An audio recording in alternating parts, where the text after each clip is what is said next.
Kakšnimi konvencijami, v bistvu nekako zunanjimi izvajalci, organizatorji sodelujete sicer in verjetno imate tudi neke interne v bistvu skupnosti in srečanja, kjer prakticirate to svojo ljubezen do Osoja.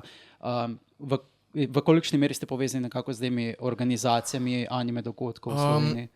Relativno na čisto osnovni ravni nismo lih tesno povezani, čeprav neke veze imamo. Zdaj z Mofukonom sem osebno jaz izredno povezan z organizatorji, z Omiko pa ne lih toliko velik.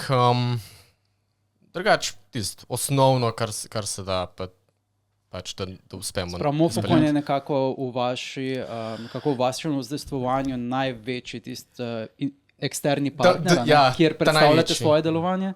Kako pa izgleda, tako če lahko malo opišeš, to izvajanje Osu, igranja znotraj konvencije? Ne? Recimo, če jim pride nov obiskovalec, kaj lahko vidi na vaši stojnici?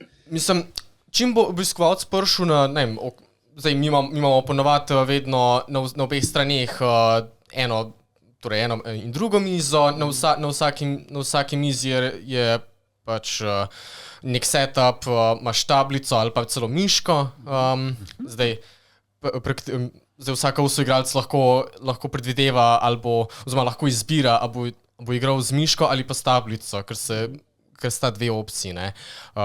Ko bo na primer kakšen obiskovalec prišel, kaj je to, ne? To je Osu, ne? Oziroma nismo Osu Slovenija.